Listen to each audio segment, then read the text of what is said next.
ನಮಸ್ಕಾರ ವೀಕ್ಷಕರೇ, cine Jagattu YouTube ಚಾನಲ್ಗೆ ಸ್ವಾಗತ. ಈಗ ಹನ್ಸಿಕಾ ಮೋಟ್ವಾನಿಯವರು ಸುದ್ದಿಯಲ್ಲಿದ್ದಾರೆ.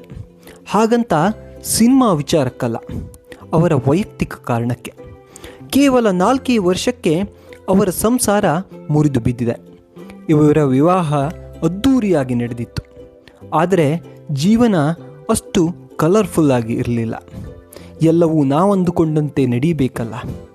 ಕೊನೆಗೂ ಸಂಸಾರ ಸರಿ ಮಾಡಿಕೊಳ್ಳಲು ಸಾಧ್ಯವಾಗದೆ ಹನ್ಸಿಕಾ ಹಾಗೂ ಸೋಯಲ್ ಕತೂರಿಯಾ ಬೇರೆ ಆಗಿದ್ದಾರೆ. ಇವರ ವಿಚ್ಛೇದನಕ್ಕೆ ಕೋರ್ಟ್ನಿಂದಲೇ ಅಧಿಕೃತ ಮುದ್ರೆ ಬಿದ್ದಿದೆ.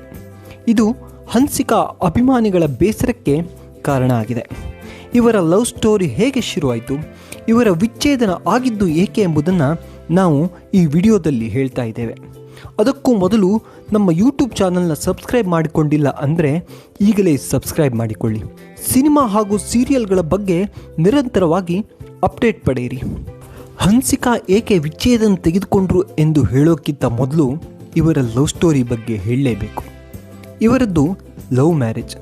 ಸೋಹೆಲ್ ಈ ಮೊದಲು ಒಂದು ಮದುವೆ ಆಗಿದ್ದರು. ಅವರ ಮೊದಲ ಪತ್ನಿ ಹೆಸರು ರಿಂಕಿ. ಅಚ್ಚರಿ ವಿಷಯ ಏನಪ್ಪ ಅಂದರೆ ರಿಂಕಿ ಮತ್ತು ಹನ್ಸಿಕಾ ಬೆಸ್ಟ್ ಫ್ರೆಂಡ್ ಆಗಿದ್ದರು. ಸೋಹೆಲ್ ಹಾಗೂ ರಿಂಕಿ ಮದುವೆಯಲ್ಲಿ ಹನ್ಸಿಕಾ ಕೂಡ ಭಾಗಿಯಾಗಿ ಸಖತ್ತಾಗಿ ಎಂಜಾಯ್ ಮಾಡಿದರು. ಸೋಹೆಲ್ ವಿಚ್ಛೇದನದ ಬಳಿಕ ಹನ್ಸಿಕಾಗೆ ಪ್ರೀತಿ ಮೂಡಿತೋ ಅಥವಾ ಪ್ರೀತಿ ಮೂಡಿದ ಕಾರಣಕ್ಕೆ ಇವರ ವಿಚ್ಛೇದನವಾಯಿತೋ ಗೊತ್ತಿಲ್ಲ. ಒಟ್ಟಿನಲ್ಲಿ ಹನ್ಸಿಕಾ ಹಾಗೂ ಸೋಹೆಲ್ ವಿವಾಹವನ್ನಂತೂ ಘೋಷಣೆ ಮಾಡಿದರು. ಸೆಲೆಬ್ರಿಟಿ ಎಂದಾಕ್ಷಣ ಅವರ ವಿಷಯಗಳು ಜನರ ಬಾಯಿಗೆ ಆಹಾರ ಆಗೋದು ಸರ್ವೇ ಸಾಮಾನ್ಯ. ಇದಕ್ಕೆ ಹನ್ಸಿಕಾ ಕೂಡ ಬಲಿಪಶುವಾದರು. ಸೋಹೆಲ್ ಜೊತೆ ಹನ್ಸಿಕಾ ಮದುವೆ ಘೋಷಣೆ ಮಾಡಿಕೊಳ್ಳುತ್ತಿದ್ದಂತೆಯೇ ಒಂದಷ್ಟು ಮಂದಿ ಬೆಸ್ಟ್ ಫ್ರೆಂಡ್ನ ಗಣ್ಣೆ ಕದ್ದು ಬಿಟ್ಲು ಅಂತ ಹನ್ಸಿಕಾ ಅವರನ್ನು ಟೀಕೆ ಮಾಡಿದರು. ಆದರೆ ಮೊದಲ ವಿಚ್ಛೇದನಕ್ಕೆ ತಾವು ಕಾರಣ ಅಲ್ಲ ಅಂತ ಹನ್ಸಿಕಾ ಓಪನ್ ಆಗಿ ಹೇಳಿದರು. ಆ ಬಳಿಕ ಅವರು ಅದ್ಧೂರಿಯಾಗಿ ವಿವಾಹ ಆದರು. ಸೆಲೆಬ್ರಿಟಿಗಳ ಮದುವೆ ಅಂದರೆ ಎಷ್ಟು ಅದ್ಧೂರಿಯಾಗಿ ನಡೆಯುತ್ತೆ ಎಂಬುದನ್ನು ಮತ್ತೆ ಹೊಸದಾಗಿ ಹೇಳಬೇಕಿಲ್ಲ.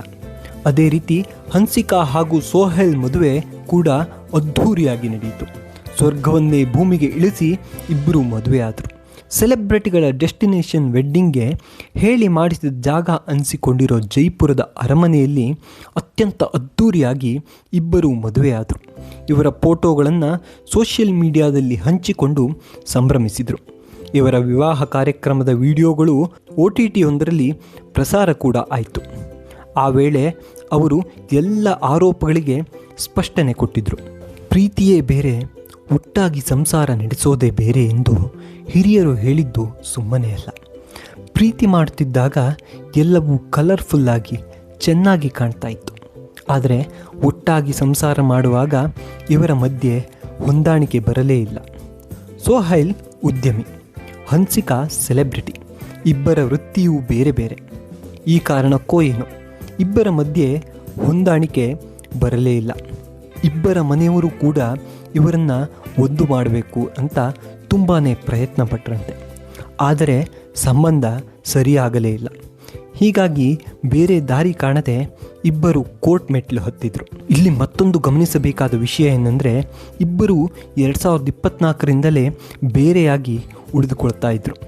ಆ ವಿಷಯದ ಬಗ್ಗೆ ಆಗಲೇ ಸೋಷಿಯಲ್ ಮೀಡಿಯಾದಲ್ಲಿ ಸುದ್ದಿಗಳು ಹರಿದಾಡಿದ್ವು. ಆದರೆ ಆ ರೀತಿ ಏನೂ ಇಲ್ಲ ಅಂತ ಈ ದಂಪತಿಗಳು ಸ್ಪಷ್ಟನೆ ಕೊಟ್ಟಿದ್ರು. ಈಗ ಇವರ ವಿಚ್ಛೇದನಕ್ಕೆ ಕೋರ್ಟ್ ಸಮ್ಮತಿ ನೀಡಿದೆ. ಹನ್ಸಿಕಾ ಬಾಲನಟಿಯಾಗಿ ಚಿತ್ರರಂಗಕ್ಕೆ ಕಾಲಿಟ್ಟರು. ಆ ಬಳಿಕ ಹೀರೋಯಿನ್ ಆದರು. ಅವರಿಗೆ ಈಗಿನ್ನೂ 34 ವರ್ಷ. ಅವರು ಕನ್ನಡದಲ್ಲಿ ಪುನೀತ್ ರಾಜ್ಕುಮಾರ್ ಜೊತೆ ಬಿಂದಾಸ್ ಸಿನಿಮಾದಲ್ಲಿ ನಟಿಸಿದ್ದಾರೆ. ತೆಲುಗು ಹಾಗೂ ತಮಿಳು ಚಿತ್ರರಂಗಕ್ಕೂ ಅವರು ಸಾಕಷ್ಟು ಕೊಡುಗೆಯನ್ನು ನೀಡಿದ್ದಾರೆ. ಸಿನಿಲೋಕ ಹಾಗೂ ಕಿರುತೆರೆ ಲೋಕಗಳ ಬಗೆಗಿನ ಮತ್ತಷ್ಟು ಮಾಹಿತಿಗಳಿಗಾಗಿ ಸಿನಿ ಜಗತ್ತು ಯೂಟ್ಯೂಬ್ ಚಾನಲ್ನ ಸಬ್ಸ್ಕ್ರೈಬ್ ಮಾಡಿ. ಜೊತೆಗೆ ನಿಮ್ಮ ಫ್ರೆಂಡ್ಸ್ ಜೊತೆಗೂ ಶೇರ್ ಮಾಡಿ. Thank you.